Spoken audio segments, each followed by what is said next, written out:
Bismillahirrahmanirrahim wa sallallahu ala nabiyil karim. Alhamdulillah ala kulli halin, godiya ta tabbata ga Allah madaukakin sarki, siya da aminci su tabbata ga shugabanmu Annabi Muhammad sallallahu alaihi wasallam da alayansa da sahabbansa da waɗanda suka bi tafarkin gaskiya zuwa ranar alkiyama. Masu sauraro na barkamu da warhaka, barkamu kuma da shan ruwa, da fatan an sha ruwa lafiya. Barkanmu da shigowa cikin watan azumin Ramadan na shekara ta 2021 wato 2021. Lissafin matar soja wanda ya samu rubutu, tsarawa da karantawa daga ni Ismail Modibo Zaria. Kuma yake mallaki ne ga tashar Ismail Modibo na Bells YouTube. Lissafin matar soja wanda aka rika muku tallansa kimanin watanni 8 da suka gabata, kuma aka yi alkawarin sakar muku shi da wannan azumi na shekara ta 2021. Barkanmu da shigowa cikin watan Ramadan, kuma barkanmu da shigowa cikin littafin matar soja. Littafin matar soja kashi na farko wanda ya samu rubutu, tsarawa da karantawa daga ni Ismail Modibo Zaria a tashar Ismail Modibo na Bells YouTube. Domin samun ingantattun littattafan Hausa, ku danna subscribe, sannan kuma ku danna ƙararrawa domin samun sababbin littattafai na da zarar na ɗora. Na yi mamaki, kuma masu saurare na san za ku yi mamaki, haka kuma duk wanda ya jima zai yi mamaki. Ashe Hafiz ya manta da wannan dare a rayuwarsa, daren da ya tafkata asa, daren da ya rusa masa wani bangare na jin daɗin rayuwarsa ba tare da ya fahimci hakan ba. Daren da takaitaccen al'amari ya faru wanda ya haddasa abubuwa marasa adadi suka afku. Wannan al'amari ya faru ne a garin Funtuwa, jihar Katsina, ranar da ta kasance Asabar. Ba za ku yi wani tunanin wasu abubuwa masu rikirkita kwakwalwa za su faru a nan gaba ba idan na gaya muku, amma kuma idan kuka yi la'akari da labarin littafin Nur, wanda a halin yanzu muna cikin zango na 2, za ku fahimci ba a saurin yanke ma labari na hukunci, domin kuwa abubuwa suna faruwa ne saɓanin yadda aka yi tsammanin su. Haka al'amarin yake ga wannan labari na matar soja, wanda ya kasance tsarabar Ramadan Karim 2021 a gare ku. Tafiya yake cikin nishadi, annashuwa, walwala, farin ciki, murna, jin daɗi, tamkar an masa bishara da cikar babban burinsa na duniya. Ba wani abu bane gagarumi ya faranta ransa haka, illa hirar da suka sha da abokinsa Sadiq, wanda yake classmate ɗinsa ne a makarantar ABU Funtuwa wato SBRS. Zantuttukan nasu da yawanci akan karatunsu ne na remedial da kuma 'yan mata. Kasancewar da wuta ya sanya Hafiz yana jin daɗin tafiyar, duk da cewa kuwa hanyar ba mutane. Duba da kanguna da suka mata yawa, babu zato balle tsammani suka ɗauke wuta, wanda ya haddasa gagarumin duhu a bainar wajen, ko kuma in ce hanyar, ko kuma in ce a gaba ɗaya unguwar. Hafiz ya yi tsaki, nuna bai ji daɗin ɗauke wutan ba. Wataƙila dalilinsa na yin hakan, jin haushin hakan, wato kawai saboda bai ƙarasa gida ba ne. Ɗauke wutan ya sa 'yan ragowar mutanen da ba su tashi sun shiga gida ba suka saita ma kansu hanya. Masu shaguna suka kulle, hakan ya daɗa haifar da silence a gaba ɗaya sashen. Hafiz ya fiddo wayarsa ya kunna flashlight, ya riƙa haska hanya, don haka ya ci gaba da tafiyarsa salin alin ba tare da wata mushkila ba. Gari ya ƙara shiru, babu mamaki don agogo ya nuna ƙarfe 10:06 na dare. Ka san me Hafiz? A zango na farko na littafin Nur, lafiya lau nake sauraron sa, amma tun da na fara sauraron zango na 2 sai na rika jin ba daɗi, ba don komai ba sai don abubuwan ban tsoro da Ismail Modibo Zaria ya zuba a labarin. Duk da cewa zango na 2 ya fi ƙayatarwa, amma fa akwai ƙura.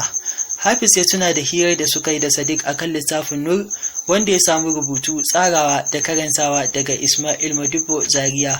Mallakar tashar Ismail Modibo na Bells YouTube, wanda aka fara sakin zango na biyunsa a ranar 29 ga watan Januwari wato 29 January 2021, kuma ake cikinsa a halin yanzu. Ya rika tuno abubuwa masu tsoratarwa a cikin labarin, sai ya fara jin tsoro ya baibaye shi. Motsin da ya ji daga gefensa shi ya ƙara kaɗa masa zuciya. Ya juya ya ga wata mawakasiya ce da ta takura tana ta cin ɓawar rake. Mamaki ya kama shi. Abin da ya bashi mamaki kuwa shine a yayin zaman Funtuwa yana bi ta hanyar idan ya dawo daga wajen abokinsa Sadiq.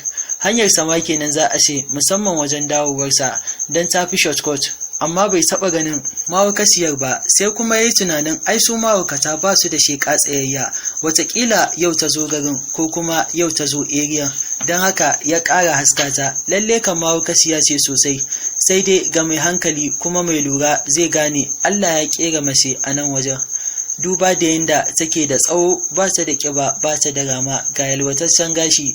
Mahaukaciyar ta dage tana ta son ɓawar raken, ga dukkan alamu yunwa tana damunta. Ta ba mu Hafiz tausayi kwarai, don shi a rayuwarsa baya son ya ga mutum ko dabba a halin yunwa. Don kowa ya san yadda yunwa ba ta da daɗi, sannan yana iya ƙoƙarinsa wajen ya taimaka. Hafiz ya so manufota, sai dai har yanzu hankalinsa bai gama kwanciya da mahaukaciyar ba. Gani yake kamar za ta zama masijiya ta sare shi, ko kuma wani mugun dabbar da zai zama barazana ga rayuwarsa. Kamar yadda ya saba saurara a littafin Nur, yadda samarin Nur da wasu da yawa daga cikin labarin suke canza halittarsu duk yadda suka so izuwa wani halittar daban domin ida nufinsu.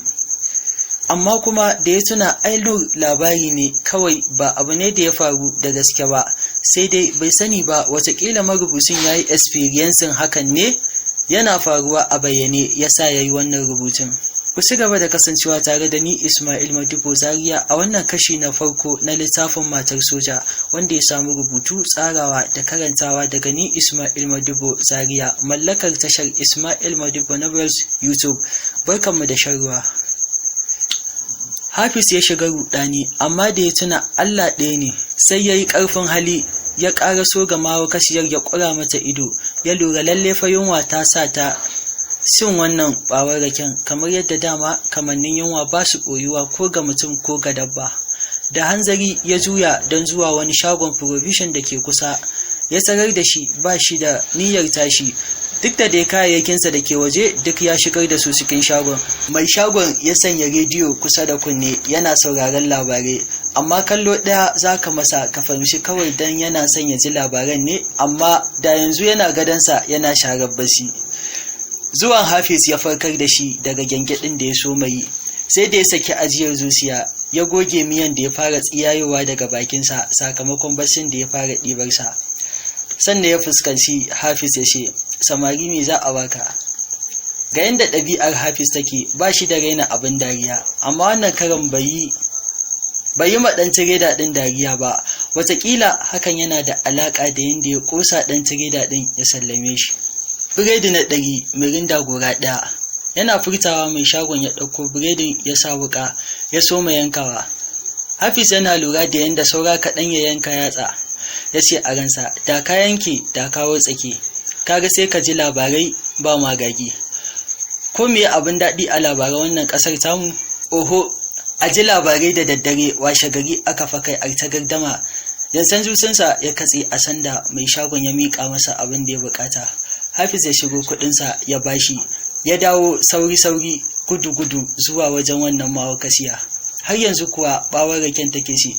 Hafiz ya buɗe mirinda ɗin, ya shigo biredin a leda ya miƙa mata. Da farko kamar ba za ta amsa ba. Ta tsaya tana kallonsa, tana kallon lemun da biredin, kafin daga baya ta yi wuf ta fuske, har mirinda ɗin ya ɗan zubi a ƙasa. Ta wasun biredin tana kurɓar lemun, tamkar dama ta iya. Har sai da shi kansa Hafiz ɗin ya yi mamaki.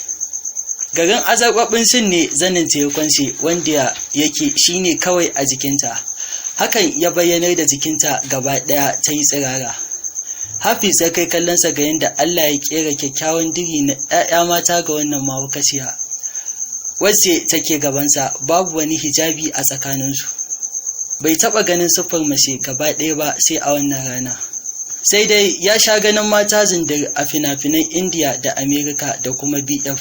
Ya tsare mutuncinsa, bai taɓa sha'awar tarayya da wata mace ba da ba matarsa ba. Hafiz ya rika tuno yadda ake amfani da mace musamman a BF. Ya rika tuno yadda wasu mazan ke zambarwa suna sambatu. Ya datse tunaninsa gudun samun matsala. Ya yi ƙoƙarin ɗauko ma mahaukaciyar mayafinta da ya faɗi. Unfortunately, mahaukaciyar ta sa ƙafafunta ta take. Ya soma ƙoƙarin ture ta ya ɗau mayafin ya suturta mata jikinta, don yana ji a ransa yana da wuya ya iya kwantirolin kansa matuƙar yana ganin wannan mahaukaciyar tsirara. Mahaukaciyar ta saki fitsari tsirr. wanda ya ɓata zanin don haka ya ja da baya kar ta ɓata masa kaya. Ya kalli mayafin nata wato zanin da ya jiƙe sharkaf da fitsarinta. A yanda yake da ƙyanƙyani ba zai iya ɗaukarsa ba ya sanya mata don haka ya ƙyale. Ita kuwa mawakasiyar babu abin da ya dame ta sai ma murna take tana ƙarasa cin biredinta da lemu. Duk yadda ya so ya kau da kansa ya tafi abin ya gagara. Shedan ya ci gaba da ƙawata masa dirin wannan mawakasiya da ƙiyasta masa yanda zai ji daɗinta. Dama ya kamata a ce kayi testin ba sai kayi aure ba, gudun ƙauyanci idan kayi auren. Ake biya ma a yi balle kai da ka samu na banza. Haka zuciyarsa ce ta masa wasuwasi kala-kala, amma a ƙauli mafi rinjaye da zuciyarsa ta tsayar shine kawai ya yi amfani da wannan mawakasiya tunda har yana da damar hakan. Mawakasiyar nan ta rika daka tsalle bayan ta gama cin biredi da lemo, wanda ya haddasa nonuwanta suka rika rawa. Da ya ƙara tayar ma da Hafiz sha'awarta, hankalinsa ya ƙara tashi, gaba ɗaya tsigar jikinsa ta rika tashi, wanda ya ji wani yanayi a jikinsa da bai taɓa ji ba. Zuciyarsa gaba ɗaya gaba da baya ta amince masa akan ya afka wannan baiwar Allah, amma a tsorace yake sosai. Yana tunanin yadda zai fuskanci mace karan farko, inda zai aikata zina a karan farko. Zufa ta soma keto masa, gashin jikinsa suka tsetsaya, harbin zuciyarsa ya ƙaru, ya ji wani sabon ƙarfi ya baibaye shi. Ya sake kallon mahaukaciyar na kallo na natsuwa wacce take ta tiƙar rawa tana babban ƙaro halittar jikinta. So masu sauraron littafin Matar Soja, ku ci gaba da kasancewa tare da ni Ismail Modibo Zaria a cikin littafin Matar Soja kashi na 2 don jin ci gaban wannan labari.